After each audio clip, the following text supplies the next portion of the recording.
एक नई वीडियो के साथ आज मैं फिर हाजिर हूं, आपका होस्ट दोस्त विक्रांत जोशी। आपका स्वागत करता हूं मेरे रिव्यू मास्टर में, जिसमें हम लेके आते हैं वर्ल्ड अफेयर्स और डिफेंस की दिन भर की बड़ी खबरें।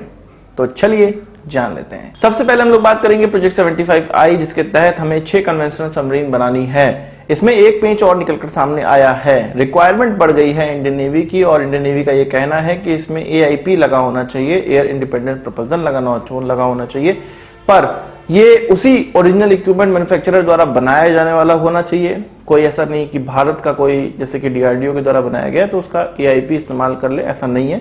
ये ओरिजिनल इक्विपमेंट मैन्युफैक्चरर द्वारा बनाया गया होना चाहिए और इसको उनके सबमरीन में लगाकर चेक किया हुआ प्रूवन सिस्टम होना चाहिए। अब प्रूवन सिस्टम होना चाहिए, ये तो पुरानी खबर है, 2-3 दिन पहले निकलकर सामने आई थी।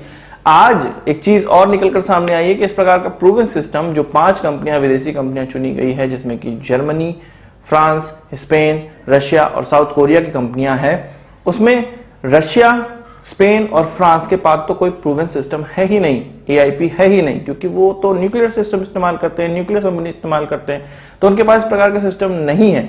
उनका लैंड बेस्ड वेरिएंट है, पर उसको किसी भी सबमरीन में लगाकर अभी तक ट्राई नहीं किया गया है। इस प्रकार से जर्मनी और साउथ कोरिया की कंपनी बचती हैं। 2 ही कंपनियां बच पाएंगी जिनसे कि भारत को सबमरीन खरीदने पड़ेंगे और भारतीय कंपनियों को इनसे सहयोग करना पड़ेगा। तो ये कि बहुत बड़ा पेंच निकलकर सामने आया है। ये कहा जा रहा है कि नेवी की जो पूरी की पूरी रिक्वायरमेंट है वो 1-2 महीने में निकलकर सामने आएगी, पर इस प्रकार की अगर रिक्वायरमेंट नेवी रखती है तो ये आगे चल के प्रॉब्लमेटिक होने वाला है, और ये जो ट्रेंडिंग है उसका कोई मतलब नहीं रह जाएगा, क्योंकि फिर तो 2 ही कंपनियां बचेंगी 5 कंपनियों के बजाय। यहाँ पर मैं आपको बता दूं कि रशिया ऑलरेडी इस प्रकार का सिस्टम डेवलप कर चुका है और उसने कहा है कि भारत को वो इसको डेमोन्स्ट्रेट करेगा अगले साल। तो हो सकता है कि इन सिस्टम को भी कंसिडर कर लिया जाए कि सबमरीन में तो नहीं लगकर आए हैं, प्रूवन सिस्टम नहीं है, पर इनके द्वारा टेक्नोलॉजी डेवलप कर ली गई है। क्योंकि अगर ज्यादा से ज्यादा खिलाड़ी इसमें रखने हैं, और हर टेंडरी में हमने देखा है कि भारत ये चाहता है कि ज्यादा से ज्यादा खिलाड़ी हों ताकि बेहतरीन सिस्टम हमें मिले, तो इस प्रकार के सिस्टमों को भी कंसीडर करना पड़ेगा, जो कि अभी ट्रायल रन में है और आगे चल के उनको सबमरीन में लगा के उनको चेक करना है। तो ऐसे सिस्टम को भी लेना पड़ेगा, नहीं तो फिर से DRDO के सिस्टम पे ही हमें भरोसा करना होगा, और हमें करना भी चाहिए था। पर यह कहा जा रहा है कि DRDO का सिस्टम लगाने में डिले हो सकता है, और इस प्रोजेक्ट में वो डिले नहीं चाहते हैं। DRDO के सिस्टम की बात चली है तो DRDO का एक ड्रोन को मार गिराने वाला सिस्टम था। कुछ दिन पहले इसकी चर्चा हुई भी थी, जब जम्मू एयरबेस में 2 ड्रोन के द्वारा आतंकवादी हमले, बम गिराए गए थे। तब ये कहा जा रहा था कि इसको डिप्लॉय कर दिया गया है। अब इसने अपना पहला शिकार भी कर लिया है। एक ड्रोन था जो कि आज मंडरा रहा था एयरफोर्स बेस पे, इसका पता लगाया गया, इसको जैम किया गया और इसको मार गिराया इस सिस्टम के द्वारा।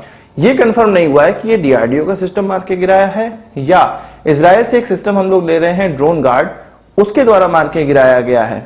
पर यहां पर ज्यादा कयास यही लगाए जा रहे हैं कि ये DRDO का ही सिस्टम है, क्योंकि जो ड्रोन गार्ड है उसका जो कॉन्ट्रैक्ट का फाइनलाइजेशन या उसकी जो न्यूज आई थी वो जुलाई की शुरुआत में आई थी, 2-3 तारीख को, और इतना जल्दी 10 दिन के अंदर किसी विदेशी सिस्टम को डिप्लॉय करना मुश्किल है, उनके द्वारा डिलीवरी देना भी मुश्किल है। ये भारतीय सिस्टम ही हो सकता है जो तुरंत से डिप्लॉय हो गया हो। हमने ये खबरों में सुना था कि जो अटैक, आतंकवादी अटैक हुआ था, उसके 2 दिन के बाद ही DRDO का सिस्टम डिप्लॉय कर दिया गया। तो हो सकता है कि ये भारतीय सिस्टम ही है, और ज्यादा से ज्यादा अनुमान यही लगाए जा रहे हैं कि ये भारतीय सिस्टम ही है जिसने कि ड्रोन को मार के गिराया है। और भारतीय सिस्टम कौन? DRDO का बनाया हुआ। बात करते हैं पाकिस्तान और चीन के रिश्तों की। पाकिस्तान चीन को बड़ा बेवकूफ बनाने का प्रयास कर रहा था। कल हमने ये देखा था कि पाकिस्तान में एक बम ब्लास्ट हुआ, टेररिस्ट के द्वारा बम ब्लास्ट किया गया, बस उड़ा दी गई, जिसमें कि 9 चाइनीज मर गए, और इसमें अभी काफी क्रिटिकल हैं, जिनको कि गिलगित बाल्टिस्तान, पाक ऑक्युपाइड गिलगित बाल्टिस्तान और स्कार्दू और अलग अलग जगहों पे भेजा गया है, एडमिट किया गया है। ये काफी क्रिटिकल, इनमें से काफी क्रिटिकल भी हैं। तो पाकिस्तान कह रहा था कि ये बम ब्लास्ट नहीं हुआ है, ये तो कोई सिलेंडर फटा है, इस कारण से ये घटना हुई है। चीन को विश्वास नहीं था। चीन ने कहा कि हम पाकिस्तान अपनी टीम भेजेंगे इसकी इन्वेस्टिगेशन करने के लिए। तो पाकिस्तान को अपनी नानी याद आ गई, उसने तुरंत अपना जो बयान है वो चेंज कर दिया, 2-3 घंटे के अंदर ही चेंज कर दिया, और पाकिस्तान ने ये कहा है कि इस हमले में एक्सप्लोसिव के ट्रेस मिले हैं, और ये कहा जा सकता है कि ये एक आतंकवादी हमला ही है, और इसको आप उसी तरह से इन्वेस्टिगेट किया जाएगा। तो पाकिस्तान अपनी जनता को तो बेवकूफ बना सकता है, सभी लोग इतने बेवकूफ नहीं होते हैं। कल ही मैंने आपको बताया था कि ये बेवकूफ किसको बनाते हैं? अपनी जनता को बेवकूफ बनाते हैं, और उनकी जनता पूरे सोशल मीडिया पे गाती फिरती है कि भाई ये तो हुआ ही नहीं था, ये तो हुआ ही नहीं था।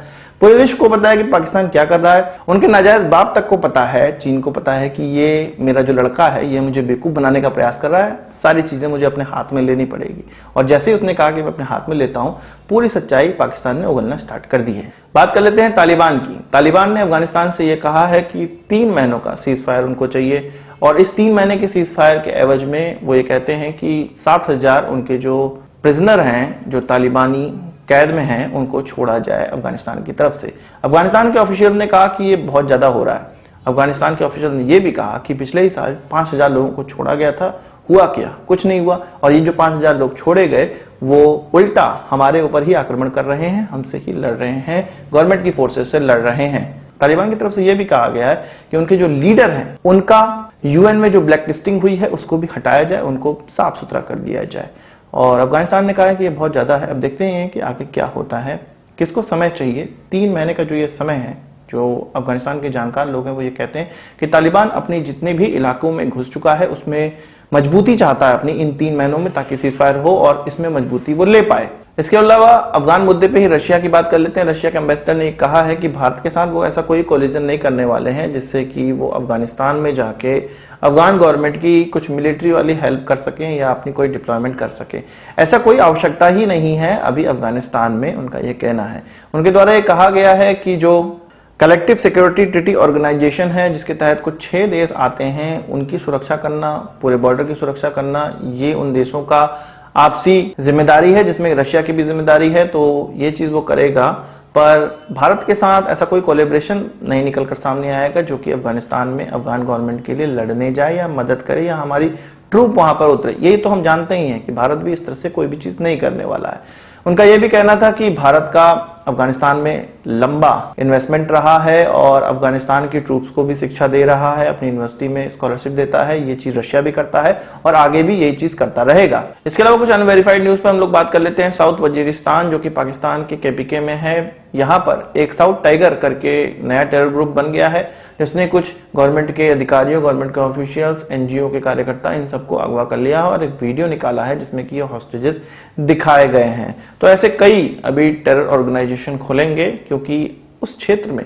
पूरा अफरा तफरी मची हुई है, कोई एडमिनिस्ट्रेटिव चीज काम नहीं कर रही है। बॉर्डर पे पाकिस्तान को अपना बॉर्डर बंद करना पड़ रहा है डर के मारे कि ये जो तालिबानी है वो हमारे बॉर्डर के अंदर न घुस जाए। वैसे तो ये पाकिस्तान के ही भेजे हुए तालिबानी हैं, पर फिर भी जब हथियारों के साथ अफगानिस्तान के साथ लड़ाई हो, अफगानिस्तान फोर्सेस के साथ लड़ाई हो रही हो, ऐसे में ये जो पूरे भीड़ भड़का में गोली कहाँ चली किसी को नहीं पता चलता। इसलिए ये सारे जो इन्होंने कल ही बॉर्डर सील की हुई है और वहां के लोगों को अंदर घुसने नहीं दे रहे हैं। तो अभी अफरा तफरी का माहौल है, ढेर सारे टेरर ऑर्गेनाइजेशन आएंगे और अपना अपना जो मिल बांट के खाने वाली बात होती है ना, वो पाकिस्तान को ये खाएंगे। आज के इस वीडियो के लिए बस इतना ही। आशा करता हूँ वीडियो पसंद आया होगा। आपको एक बड़ा थम्स अप जरूर देंगे। इस वीडियो से मुझे कोई सवाल सुझाव कमेंट बॉक्स में जरूर लाइएगा। नमस्कार, थैंक यू, जय हिंद।